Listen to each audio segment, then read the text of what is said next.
तो देखो हम लोग इलेक्ट्रोकेमिस्ट्री पढ़ रहे थे, तो पेज नंबर 97 प्रॉब्लम नंबर 5.5। ठीक है, तो क्या बोलता है? Conducting cell containing concentration 0.01 molarity of KCl। ठीक है, कॉन्सेंट्रेशन दिया 0.01 मोलरिटी ऑफ KCl।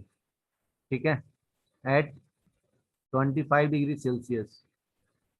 तो रेजिस्टेंस कितना दिया है? 604 ओम। ठीक है, तो सेम सेल, इसको दो केस में सॉल्व करना। ठीक है, तो सेम सेल को, तो सेम सेल मतलब सेल कांस्टेंट क्या होगा? सेम होगा। तो सेल कांस्टेंट सेम होगा। ठीक है, दोनों के लिए, ये केस वन और एक केस टू, और यहाँ पे केस टू बनेगा।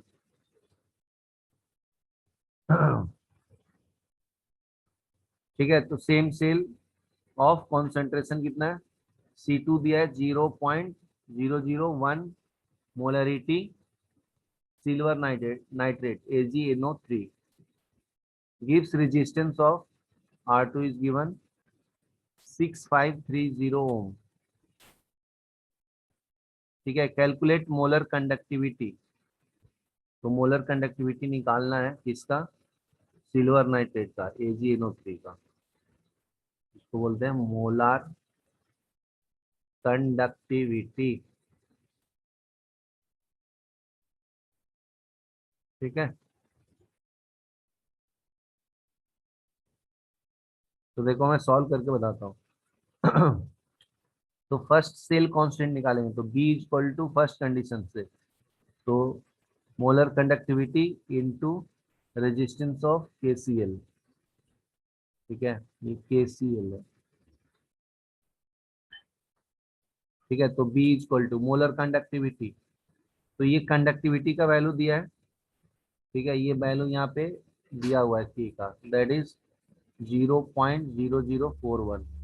तो यहाँ पे डाल दो 0.0041 इंटू आर का वैल्यू दिया है R1604। ठीक है, ये मल्टीप्लाई करेंगे B इक्वल टू, तो ये 0.852 सेंटीमीटर इनवर्स आएगा। ठीक है, तो इसी सेल कांस्टेंट को नेक्स्ट स्टेप में यूज करेंगे कंडक्टिविटी निकालने के लिए। ठीक है, तो B इक्वल टू क्या होता है? K इंटू आर होता है। तो ये B का वैल्यू पता चल गया और R का वैल्यू पता है R2। तो यहाँ से K इक्वल टू क्या मिलेगा? B/R2। K equal to B का वैल्यू क्या है? 0.852। ठीक है, ये वाला देखो, डिवाइडेड बाय R2 का वैल्यू 6530। ठीक है, ये कैलकुलेट करेंगे तो K का वैल्यू आता है 1.3 इंटू 10⁻⁻⁴। ठीक है, तो अभी हम लोग को मोलर कंडक्टिविटी इक्वल टू क्या पता है? 1000 K/C। ठीक है, तो 1000 हो गया इंटू K का वैल्यू डाल दो, ये वाला वैल्यू यहाँ पे 1.3 इंटू 10⁻⁻⁴ डिवाइडेड बाई कॉन्सेंट्रेशन दिया हुआ है इसका। देखो ये कितना है? 0.001। ठीक है, ये कैलकुलेट करेंगे तो 130 ओम इनवर्स सेंटीमीटर स्क्वायर पर मोल। ठीक है, ये लिख लो। ठीक है, इंपॉर्टेंट न्यूमेरिकल है, सीख के लो। ठीक है, नेक्स्ट है इलेक्ट्रोकेमिकल सेल पढ़ रहे हैं हम लोग। तो इलेक्ट्रोकेमिकल सेल में क्या होता है? तो इसका कंस्ट्रक्शन पढ़ रहे हैं फर्स्ट। तो it consist of two metal plates और कार्बन रॉड्स। ठीक है, तो ये जो इलेक्ट्रोकेमिकल सेल होगा उसमें टू मेटल प्लेट्स होगा और कार्बन रॉड्स है। ठीक है, these electronic conductor are dipped into an electrolytic और आयनिक कंडक्टर। ठीक है, तो इसके जो कंडक्टर्स हैं मेटल रॉड्स, उसको हम लोग आयनिक कंडक्टर के अंदर डीप करेंगे। ठीक है, the chemical reaction occurring in electrochemical cell involves transfer of electrons. ठीक है, ये कंप्लीट करता हूँ मैं, लिख लो पहले ये। ठीक है, next, chemical reaction occurring in electrochemical cell involves transfer of electrons from one species to other। ठीक है, तो इलेक्ट्रोकेमिकल सेल में क्या होता है? इलेक्ट्रॉन्स का ट्रांसफर होता है from one electrode to another.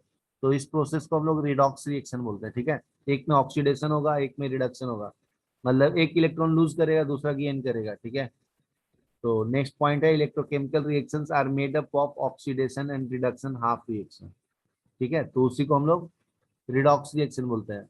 एक रिएक्शन में अगर ऑक्सीडेशन रिडक्शन दोनों होगा, उसी को हम लोग रिडॉक्स रिएक्शन बोलते हैं। ठीक है, ये लिख लो। ठीक है, नेक्स्ट डेफिनेशन देखो। नेक्स्ट डेफिनेशन है इलेक्ट्रोड्स। तो मैं एक्सप्लेन करता हूँ। ठीक है, देखो electrodes they are the surface on which oxidation and reduction half reaction take place. ठीक है, तो अगर एक सेल है, उसमें दो कंटेनर होते हैं। ठीक है, उसमें एक इलेक्ट्रोड्स डालते हैं।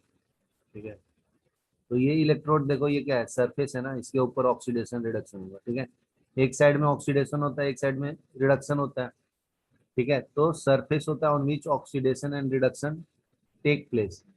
ठीक है, तो electrodes may or may not participate in the reaction. ठीक है, तो ये जो इलेक्ट्रोड्स है, ये रिएक्शन में पार्टिसिपेट भी कर सकता है और नहीं भी कर सकता। ठीक है, अगर इनर्ट होगा तो नहीं करेगा, रिएक्टिव होगा तो कर लेगा। ठीक है, ठीक है, नेक्स्ट देखो कैथोड क्या होता है।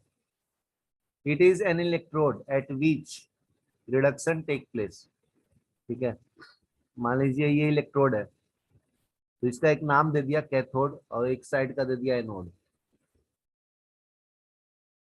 उसको बोल दिया कैथोड। ठीक है, तो कैथोड पे क्या होगा, रिडक्शन होगा। ठीक है, तो रिडक्शन क्या होता है, गेन ऑफ इलेक्ट्रॉन को रिडक्शन बोलते हैं ना, गेन ऑफ इलेक्ट्रॉन्स का।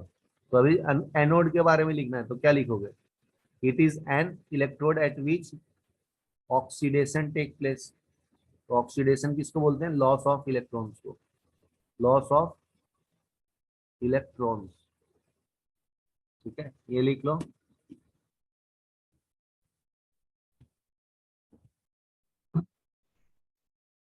ठीक है, अभी नेक्स्ट टॉपिक है अपना टाइप्स ऑफ इलेक्ट्रोकेमिकल सेल। तो इसमें दो टाइप्स है, इलेक्ट्रोलाइटिक सेल और दूसरा है गैल्वेनिक सेल। ठीक है, तो फर्स्ट देखो इलेक्ट्रोलाइटिक सेल क्या बोलता है, ये नॉन स्पॉन्टेनियस प्रोसेस होता है। तो नॉन स्पॉन्टेनियस रिएक्शन किसको बोलते हैं, ऐसा रिएक्शन जो खुद से नहीं होता है। ठीक है, उसको हम लोग फोर्स कर दे के करते हैं, तो उसको बोलते हैं electrolytic. Electrolysis is force to occur by passing direct current from an external source. ठीक है, इनटू द सॉल्यूशन। तो नॉन स्पॉन्टेनियस रिएक्शन होता है इलेक्ट्रोलाइटिक सेल में। तो ये रिएक्शन करने के लिए हम लोग एक एक्सटर्नल सोर्स लगाते हैं। ठीक है, तब जाके ये रिएक्शन हो पाता है। In such cell electrical energy is converted into chemical energy. ठीक है, तो इलेक्ट्रिसिटी से हम लोग क्या करते हैं, उस रिएक्शन को अकर करते हैं। ठीक है, तो इसमें इलेक्ट्रिकल एनर्जी को केमिकल एनर्जी में कन्वर्ट करते हैं। नेक्स्ट है गैल्वेनिक सेल। तो ज्यादा हम लोग को गैल्वेनिक सेल ही पढ़ना है, उसको हम लोग वोल्टिक सेल भी बोलते हैं। तो ये होता है स्पॉन्टेनियस रिएक्शन। ठीक है, टू प्रोड्यूस इलेक्ट्रिसिटी। ठीक है, मतलब केमिकल रिएक्शन करके इलेक्ट्रिसिटी हम लोग पैदा करेंगे या प्रोड्यूस करेंगे। ठीक है, तो स्पॉन्टेनियस प्रोसेस किसको बोलते हैं, जो रिएक्शन खुद से होता है, अपने आप से होता है। जैसे यहाँ पे अगर कोई मैं स्पेयर रख दूंगा और इसको रिलीज करूंगा, तो ये ऑटोमेटिक अब नीचे आएगा। ठीक है, इसको हम लोग स्पॉन्टेनियस रिएक्शन बोलते हैं। In this reaction chemical energy is converted into electrical energy. ठीक है, ये लिख लो, और ये डिफिनेशन भी है और डिफरेंस भी है दोनों के बीच में।